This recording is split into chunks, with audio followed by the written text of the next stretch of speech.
आज के लेक्चर का मेन टारगेट है फ्यूल सेल और फ्यूल सेल है इलेक्ट्रोकेमिकल सेल। पहले हमें ये तो पता हो कि इलेक्ट्रोकेमिकल सेल है क्या, फिर हम फ्यूल सेल को इजीली समझ सकते हैं। तो सबसे पहले हम एक सिंपल सा इलेक्ट्रोकेमिकल सेल डिस्कस करेंगे। हम समझेंगे कि ये इलेक्ट्रोकेमिकल सेल है क्या चीज। लेकिन बिफोर दैट जब हम बात करते हैं ना सेल की, तो बेसिकली दो तरह के हमारे पास सेल होते हैं, एक इलेक्ट्रोकेमिकल सेल, एक इलेक्ट्रोलाइटिक सेल।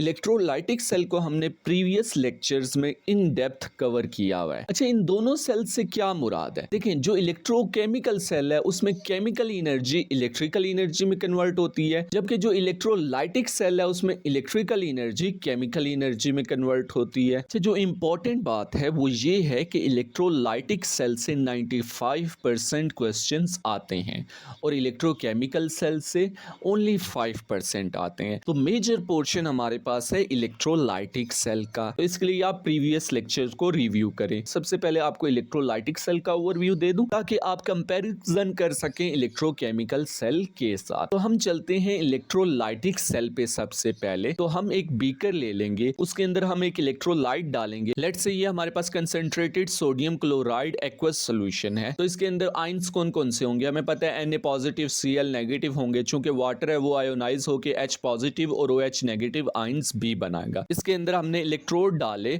और इन इलेक्ट्रोड्स को एक्सटर्नल सर्किट के साथ कनेक्ट कर दिया। ये हमारे पास ग्रे वाला पॉजिटिव टर्मिनल, ग्रीन वाला नेगेटिव टर्मिनल। क्यों हमने इलेक्ट्रिकल एनर्जी बैटरी प्रोवाइड की? क्योंकि इलेक्ट्रोकेमिकल सेल में इलेक्ट्रिकल एनर्जी यूज करते हैं और केमिकल एनर्जी प्रोड्यूस करते हैं। ग्रे वाले इलेक्ट्रोड के ऊपर पॉजिटिव चार्ज है तो ये नेगेटिव आयंस यानी कि एनायंस को अट्रैक्ट करेगा, तो ये हमारे पास एनोड है। ग्रीन वाला इलेक्ट्रोड नेगेटिवली चार्ज है तो ये पॉजिटिवली चार्ज आयन को अपनी तरफ अट्रैक्ट करेगा यानी कि कैटायंस को अट्रैक्ट करेगा, तो ये क्या है? कैथोड। तो देखें, एनायंस एनोड की तरफ मूव करेंगे और कैटायंस कैथोड की तरफ मूव करेंगे। हमने एक टर्म पढ़ी थी nano, N for negative, A N for anode, O for oxidation, यानी कि नेगेटिवली चार्ज आयन एनोड की तरफ मूव करेंगे और एनोड पे ऑक्सीडेशन होगी। तो हम कह सकते हैं एनोड पे ऑक्सीडेशन होगी और ऑक्साइड Cl नेगेटिव होगा और ये Cl2 बना देगा। अब अगर आप ये जानना चाहते हैं कि क्लोराइड क्यों ऑक्सीडाइज हुआ, हाइड्रोक्साइड क्यों नहीं ऑक्सीडाइज हुआ, तो इसके लिए आप प्रीवियस लेक्चर्स को रिव्यू करें। इसी तरह हमने एक टर्म पढ़ी थी red cat, red for reduction, cat for cathode. तो कैथोड पे रिडक्शन होगी तो H पॉजिटिव जो है वो रिड्यूस होके H2 बना देगा। देखें, क्लोराइड भी सोल्यूशन से यूज्ड अप हो गए और H पॉजिटिव भी यूज्ड अप हो गए। पीछे हमारे पास OH बचा और Na पॉजिटिव बचा, ये दोनों मिलके NaOH बना देंगे। देखिए हुआ क्या, बैटरी के थ्रू हमने इलेक्ट्रिकल एनर्जी प्रोवाइड की और इलेक्ट्रोड के ऊपर केमिकल रिएक्शन परफॉर्म हुए, इसलिए हम नाम इस सेल को इलेक्ट्रोलाइटिक देते हैं। Electro mean electricity, lytic word निकला लाइसिस से, जिसका मतलब है ब्रेक डाउन। देखें किसकी ब्रेक डाउन हुई? इलेक्ट्रोलाइट की हुई। तो हम इलेक्ट्रोलाइटिक सेल को डिफाइन करते हैं a cell in which electrical energy is converted into chemical energy. ये हमारे पास था इलेक्ट्रोलाइटिक सेल।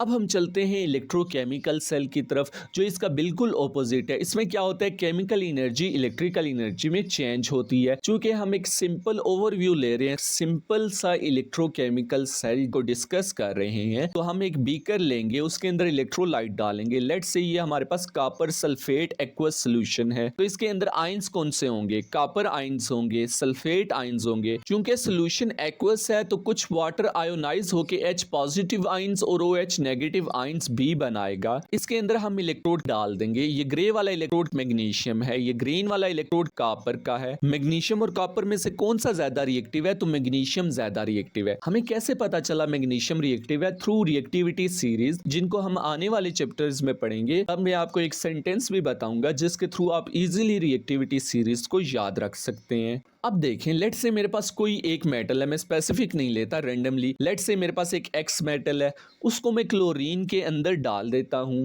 और रिएक्शन परफॉर्म होके मेरे पास XCl2 आ जाता है। इसी तरह मेरे पास एक और मेटल Y है, उसको भी मैं क्लोरीन के अंदर डालता हूं और कोई रिएक्शन परफॉर्म नहीं होता। अब आप डिसाइड करें कि X ज्यादा रिएक्टिव है, Y ज्यादा रिएक्टिव है। आंसर इज कि X ज्यादा रिएक्टिव है। रीजन क्या है? कि X ने रिएक्शन परफॉर्म किया, Y ने रिएक्शन परफॉर्म नहीं किया। अब आप अगर X वाले रिएक्शन को देखेंगे तो प्रोडक्ट है XCl2।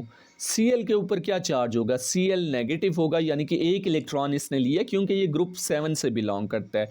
8 पूरे करने के लिए एक चाहिए। तो देखें Cl क्या कर रहा है, इलेक्ट्रॉन को गेन करके क्लोराइड में चेंज हो रहा है, तो Cl2 में लिख रहा हूं। अगर एक ने एक लिया है तो 2 क्लोरीन 2 इलेक्ट्रॉन लेंगे तो +2 लिख दूंगा, तो ये 2Cl नेगेटिव बन जाएगा। अगर क्लोरीन इलेक्ट्रॉन गेन कर रहा है तो इसको देने वाला कौन होगा? इलेक्ट्रॉन X होगा। तो X क्या करेगा? अपने इलेक्ट्रॉन को लूज करेगा और X +2 बना देगा। और कितने इलेक्ट्रॉन लूज किए? +2 है तो 2 इलेक्ट्रॉन लूज किए। अब देखिए यहां पर इलेक्ट्रॉन का लॉस हो रहा है, जिसको हम क्या कहते हैं? ऑक्सीडेशन। हमने एक टर्म पढ़ी थी ऑयल, जिसका मतलब क्या है? Oxidation is loss of electron. अब इससे हमें क्या पता चला? हमें यह पता चला कि जो मोर रिएक्टिव मेटल होगा वो ऑक्सीडाइज होगा। तो मैं लिख सकता हूं यहां पर कि more reactive metal easily oxidise, और ऑक्सीडाइज हमने कहा लॉस ऑफ इलेक्ट्रॉन। अगर मोर रिएक्टिव ऑक्सीडाइज हो रहा है तो लेस रिएक्टिव क्या होगा? रिड्यूस। तो हम लिख सकते हैं less reactive cation easily reduce. अब आप अगर फिगर को गौर से देखेंगे तो मैग्नीशियम ज्यादा रिएक्टिव है तो इसको ऑक्सीडाइज होना चाहिए, तो मैग्नीशियम क्या करेगा? मैग्नीशियम +2 बना देगा और 2 इलेक्ट्रॉन को लूज कर देगा और ऑक्सीडाइज हो जाएगा। अब आप अगर फिगर को गौर से देखेंगे तो ग्रे वाला मैग्नीशियम इलेक्ट्रोड मैग्नीशियम +2 आयंस बना रहा है, जो कि कहां जाएंगे? इलेक्ट्रोलाइट के अंदर, जबकि इलेक्ट्रॉन इसी इलेक्ट्रोड के ऊपर रहेंगे। अब चूंकि इसके ऊपर इलेक्ट्रॉन है तो ये नेगेटिवली चार्ज्ड होगा, तो हम लिख सकते हैं magnesium oxidise to magnesium ion, electron stay on metal electrode, ion moves into solution, so electrode become negatively charge. अच्छा, अगर फिगर को देखेंगे तो मैग्नीशियम पे क्या हो रही थी? ऑक्सीडेशन। तो हम लिख सकते हैं कि मैग्नीशियम इलेक्ट्रोड क्या है? एनोड है, क्योंकि एनोड पे हमेशा ऑक्सीडेशन होती है। अब आप अगर गौर से देखेंगे तो एनोड के ऊपर क्या चार्ज है? नेगेटिव। जबकि अगर आप इलेक्ट्रोलाइटिक सेल में देखेंगे तो एनोड के ऊपर क्या चार्ज है? पॉजिटिव। तो ये बात आपने माइंड में रखनी है। आल्सो ये देखें कि एनोड के ऊपर इलेक्ट्रोलाइटिक सेल में ऑक्सीडेशन हो रही है और इलेक्ट्रोकेमिकल सेल में भी ऑक्सीडेशन हो रही है। इसका मतलब एनोड पे हमेशा ऑक्सीडेशन होगी, या जिस पे ऑक्सीडेशन होगी वो एनोड है। तो मैं यहां पर लिख सकता हूं कि ये जो नेगेटिवली चार्ज्ड इलेक्ट्रोड है इस पे ऑक्सीडेशन हो रही है, तो इसको मैं एनोड कहूंगा। देखें कॉपर लेस रिएक्टिव है और हमने कहा था less reactive cation easily reduce होते हैं। देखिए कैटाइन है कहां पर? इलेक्ट्रोलाइट में, तो इलेक्ट्रोलाइट के कॉपर कैटाइन ही यूज होंगे। तो मैं यहां पर लिख सकता हूं कॉपर कैटाइन ये रिड्यूस होगा, यानी कि 2 इलेक्ट्रॉन्स को गेन करेगा और कॉपर सॉलिड बना देगा। देखें कॉपर कैटाइन कॉपर इलेक्ट्रोड से इलेक्ट्रॉन ले रहा है, इसका मतलब कॉपर इलेक्ट्रोड के ऊपर इलेक्ट्रॉन डेफिशिएंट होंगे। अगर इलेक्ट्रॉन कॉपर इलेक्ट्रोड के ऊपर डेफिशिएंट है, इसका मतलब इसके ऊपर नेगेटिव चार्ज कम और पॉजिटिव चार्ज ज्यादा होगा। तो मैं यहां पर लिख सकता हूं कि copper ions present in solution gains electron from copper electrode, so copper electrode becomes electron deficient और पॉजिटिव चार्ज। तो अब मैं कॉपर इलेक्ट्रोड के ऊपर पॉजिटिव चार्ज डाल सकता हूं। चूंकि कॉपर इलेक्ट्रोड के ऊपर रिडक्शन हुई है तो ये कॉपर इलेक्ट्रोड क्या है? कैथोड। तो मैं यहां पर लिख सकता हूं कि as reduction occurs at copper electrode, so electrode is known as cathode. अच्छा, ये बात ट्रू है दोनों सेल्स के लिए कि कैथोड के ऊपर हमेशा रिडक्शन होगी। अगर आप इस इलेक्ट्रोलाइटिक सेल को देखेंगे तो इसके ऊपर भी देखें कैथोड पे रिडक्शन हो रही है, इलेक्ट्रोकेमिकल सेल में भी कैथोड के ऊपर रिडक्शन हो रही है, एनोड में, दोनों में एनोड पे क्या हो रही है? ऑक्सीडेशन हो रही है। तो ये बात दोनों के लिए ट्रू है कि कैथोड के ऊपर रिडक्शन और एनोड के ऊपर हमेशा ऑक्सीडेशन होगी। जबकि जब पॉजिटिव नेगेटिव चार्जेस की बात आए तो दोनों में रिवर्स है। अब आप फिगर को अगर गौर से देखेंगे तो इलेक्ट्रॉन एनोड पे प्रोड्यूस हो रहे हैं और कैथोड पे यूज हो रहे हैं, यानी कि ये इलेक्ट्रॉन एनोड से कैथोड की तरफ जाने चाहिए। तो इन दोनों इलेक्ट्रोड को मैं कनेक्ट कर देता हूं। दरमियान में लगाया वोल्ट मीटर ताकि ये वोल्टेज को मेजर कर सके, बता सके कि इलेक्ट्रिसिटी पास कर रही है। ये वन मोर डिफरेंस, अगर इलेक्ट्रोलाइटिक सेल को देखेंगे तो वहां पर बैटरी हमने लगाई है ताकि इलेक्ट्रिकल एनर्जी दी जा सके। यहाँ पर हमने वोल्ट मीटर लगाया ताकि इलेक्ट्रिकल एनर्जी को मेजर कर सकेंगे कितनी प्रोड्यूस हुई है। अब आप अगर गौर से इलेक्ट्रोकेमिकल सेल को देखेंगे तो इलेक्ट्रॉन एनोड पे प्रोड्यूस हुए, ये यहाँ से एक्सटर्नल सर्किट से होते हुए कैथोड पे जाएंगे और कैथोड पे ये यूज्ड हो जाएंगे। तो मैं यहाँ पर लिख सकता हूँ if we connect anode magnesium to cathode copper via external wire, electron moves from anode more reactive metal to cathode less reactive metal. One more thing, electrode की रिएक्टिविटी में जितना ज़्यादा गैप होगा उतनी ज़्यादा रीडिंग वोल्ट मीटर में होगी, यानी उतनी ज्यादा करंट प्रोड्यूस होगी। तो मैं यहां पर लिख दूं higher gap in reactivity of metal higher the voltage will produce. अब देखें हुआ क्या, एनोड पे magnesium solid as a reactant है, कैथोड पे copper cation as a reactant है। कॉपर केटाइन कहाँ से आए, कॉपर सल्फेट, यानी कि मैग्नीशियम भी रिएक्टेंट है और कॉपर सल्फेट भी रिएक्टेंट है।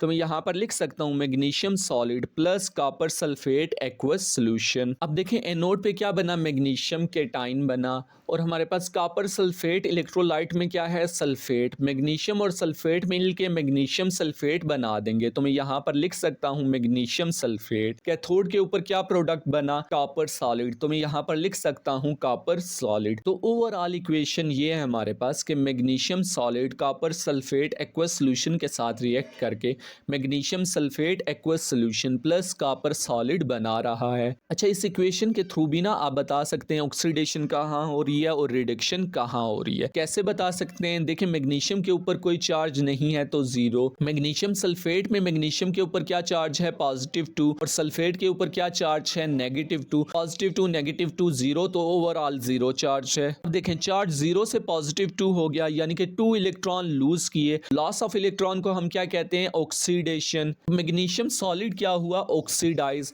अब कॉपर सल्फेट को अगर आप देखें तो कॉपर सल्फेट के ऊपर जीरो चार्ज है, राइट, लेकिन कॉपर के ऊपर +2 है, सल्फेट के ऊपर -2 चार्ज है। ये दोनों +2 -2 ओवरऑल जीरो बनाते हैं। इसी तरह कॉपर सॉलिड के ऊपर कोई चार्ज नहीं है तो इसके ऊपर जीरो चार्ज है। अब देखें कॉपर का चार्ज +2 से जीरो हो गया, यानी कि उसने इलेक्ट्रॉन को गेन किया। गेन ऑफ इलेक्ट्रॉन को हम क्या कहते हैं, रिडक्शन। तो कॉपर सल्फेट क्या हुआ, रिड्यूस। तो हम कह सकते हैं मैग्नीशियम ऑक्सीडाइज हुआ और कॉपर सल्फेट रिड्यूस हुआ। ये हमारे पास ओवरऑल इलेक्ट्रोकेमिकल सेल है।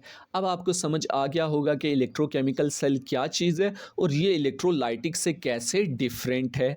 अब हम चलते हैं फ्यूल सेल की तरफ।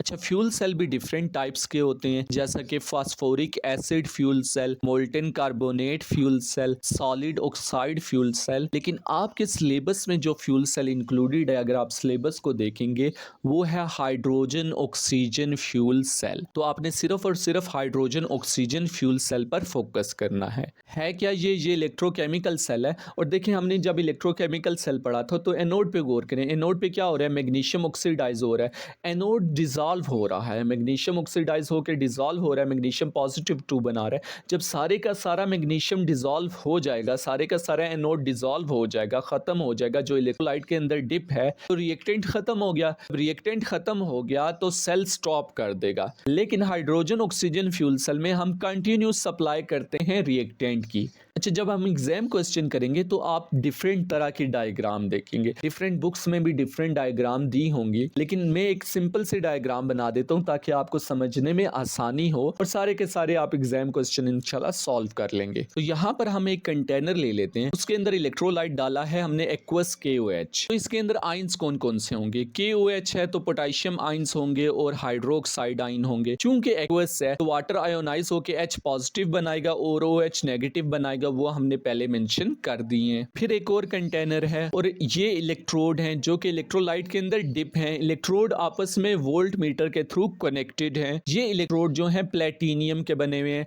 और हमने पढ़ा था कि प्लेटिनियम क्या होता है, इनर्ट इलेक्ट्रोड होता है। ये ऊपर वाला इलेक्ट्रोड हमारे पास एनोड है और नीचे वाला इलेक्ट्रोड कैथोड है। अब जो एनोड की तरफ इनलेट है, यहाँ से हाइड्रोजन अंदर जाएगी और कंटिन्यूसली जाएगी। अब ये हाइड्रोजन आएगी कहाँ से, बस आपको ये बात पता होनी चाहिए कि हाइड्रोजन एयर से नहीं आएगी, एटमॉस्फेयर से नहीं आएगी। रीज़न ये है कि एयर के अंदर होती बहुत माइन्यूट अमाउंट है हाइड्रोजन की। इसकी जो मेन सोर्सेज है ना, वो हम इलेक्ट्रोलिसिस कर सकते हैं, जैसे कि वाटर की इलेक्ट्रोलिसिस हमने की। वाटर की इलेक्ट्रोलिसिस में क्या होगा, हाइड्रोजन प्रोड्यूस होगी। देखें ऑक्सीजन और हाइड्रोजन प्रोड्यूस हो रहे हैं, ये हाइड्रोजन हम यूज कर लेते हैं। या हम स्टीम रिफॉर्मिंग करते हैं नेचुरल गैस की। तो देखें स्टीम को रिएक्ट करवाया है नेचुरल गैस CH4 जो कि मीथेन है उससे, और हमारे पास हाइड्रोजन प्रोड्यूस हुई है। वैसे आपको ये इक्वेशंस याद करने की कोई ज़रूरत नहीं है। और सोर्सेज हाइड्रोजन के ना डिफरेंट होते हैं, यहाँ पर मैंने वैसे ही 2 मेंशन कर दिए हैं, जस्ट आपको ये बताने के लिए कि हाइड्रोजन एटमॉस्फेयर से नहीं ली जाएगी। अब ये जो बिलो जो कैथोड की तरफ इनलेट है यहाँ से ऑक्सीजन अंदर जाएगी, क्योंकि ऑक्सीजन एटमॉस्फेयर के अंदर सिग्निफिकेंट अमाउंट में होती है, इसलिए ऑक्सीजन कहाँ से आएगी, एटमॉस्फेयर से आएगी, यानी कि एयर से आएगी। अब जो लेफ्ट साइड पे इनलेट है यहाँ से वाटर कंटिन्यूसली बाहर आता रहेगा। अब देखें हो रहा क्या है, कंटिन्यूसली हाइड्रोजन और ऑक्सीजन अंदर जा रहे हैं, रिएक्शन हो रहा है, इलेक्ट्रिसिटी प्रोड्यूस हो रही है और वाटर भी प्रोड्यूस हो रहा है, वाटर कंटिन्यूसली बाहर आ रहा है। तो ये एक कंटिन्यूस प्रोसेस है, इलेक्ट्रिकल एनर्जी कंटिन्यूसली प्रोड्यूस हो रही है। अब देखें एनोड के ऊपर क्या होगा, हमने इलेक्ट्रोकेमिकल सेल में डिस्कस किया है कि एनोड के ऊपर हमेशा ऑक्सीडेशन होगी, तो हाइड्रोजन क्या हो जाएगा, ऑक्सीडाइज हो जाएगा और हम ये इक्वेशन लिखेंगे 2H2 gas 4H positive aqueous plus 4 electrons. अब आप सोच रहे होंगे कि मैंने H2 के साथ 2 लगा के बैलेंस क्यों किया, मैं सिंपली यूं भी तो बैलेंस कर सकता था, 2H positive plus 2 electron H2 के साथ 1 होता। उसके रीजन हम थोड़ा सा आगे डिस्कस करते हैं। देखें कैथोड के ऊपर क्या होगा, कैथोड के ऊपर हमेशा रिडक्शन होगी। हम ये इक्वेशन लिखेंगे O2 gas plus 4 electron plus 2H2O, ये 4OH नेगेटिव बना देंगे। अब ये इक्वेशन आपको देखी देखी लग रही होगी, बिल्कुल ये हमने प्रीवियस लेक्चर्स में इलेक्ट्रोलाइटिक में पढ़ी थी, तो वो ये इक्वेशन हमने पढ़ी थी इलेक्ट्रोलाइटिक में। एक माइन्यूट डिफरेंट है, इलेक्ट्रोलाइटिक में OH रिएक्टेंट साइड पे था, फ्यूल सेल में प्रोडक्ट साइड में है। O2 plus 4 electron plus 2 water molecule electrolytic cell में प्रोडक्ट साइड में है, जबकि फ्यूल सेल में ये रिएक्टेंट साइड में है। तो इलेक्ट्रोलाइटिक सेल में क्या हो रही थी, ऑक्सीडेशन हो रही थी, यहाँ पर फ्यूल सेल में क्या हो रही है, वही इक्वेशन है, बस चूंकि चेंज हो गया, यहाँ पे इलेक्ट्रॉन यूज हो रहे हैं तो यहाँ पर क्या है, रिडक्शन है।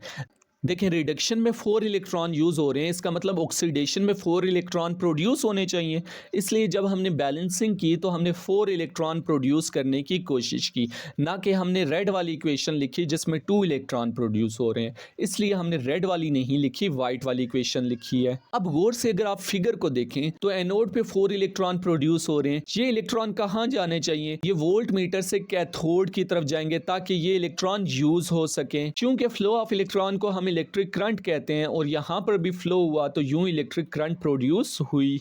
तो यहाँ पर फिगर के नीचे में लिख सकता हूँ कि electron flow from anode to cathode. अब एनोड और कैथोड के रिएक्शंस को देखें, H और OH प्रोड्यूस हो रहा है, ये H और OH मिलके क्या बना देंगे, वाटर। चूंकि 4H प्रोड्यूस हो रहे हैं तो मैं 4H प्लस 4OH लिखूंगा, 4 वाटर के मॉलिक्यूल प्रोड्यूस होंगे। अब मैं क्या करूंगा, मैं जितने भी रिएक्टेंट प्रोड्यूस हुए हैं उन सबको ऐड कर दूंगा और जितने भी प्रोडक्ट प्रोड्यूस हुए हैं उन सबको ऐड कर दूंगा। तो ये ग्रे वाले बॉक्स में सारे क्या है, रिएक्टेंट में यहाँ पर रिएक्टेंट लिख दूंगा, एरो डालूंगा। ऑरेंज वाले बॉक्स में प्रोडक्ट हैं तो मैं यहाँ पर प्रोडक्ट लिख दूंगा। अब जो प्रोडक्ट और रिएक्टेंट की साइड में सेम सेम चीजें हैं वो कैंसिल आउट हो जाएंगी, ये 4 इलेक्ट्रॉन और ये 4 इलेक्ट्रॉन, ये हमारे पास 2 वाटर के मॉलिक्यूल, यहाँ पर 4 वाटर के मॉलिक्यूल हैं, 2 चले जाएंगे पीछे, 2 बच जाएंगे, ये 4 हाइड्रोजन, ये 4 हाइड्रोजन, ये 4OH, ये 4OH, पीछे क्या बचा हमारे पास। अब जो पीछे हमारे पास बचे उन्हें हम इसी तरह लिख देंगे, 2H2 प्लस O2 2H2O बना देंगे। अब ये हमारे पास इन तीनों इक्वेशन से ओवरऑल इक्वेशन बन गई। अब देखें बजाय देखने से ये लग रहा है कि हाइड्रोजन ऑक्सीजन के साथ रिएक्ट करके वाटर बना रही है, और जब ये हाइड्रोजन ऑक्सीजन के साथ रिएक्ट करे तो हम कहते हैं ये कंबशन है, लेकिन इस प्रोसेस को हम कंबशन नहीं कहेंगे। क्यों, क्योंकि ये तो ओवरऑल इक्वेशन है। इन एक्चुअलिटी क्या हो रहा है कि हाइड्रोजन ऑक्सीडाइज होके H पॉजिटिव आयन बना रहा है और ऑक्सीजन रिड्यूस होके OH नेगेटिव आयंस बना रहा है। अगर एग्जामिनर कहे कि फ्यूल सेल में कंबशन हुई है तो वो रॉन्ग होगा। अब हम आगे चलते हैं और कुछ की पॉइंट्स डिस्कस करते हैं फ्यूल सेल के।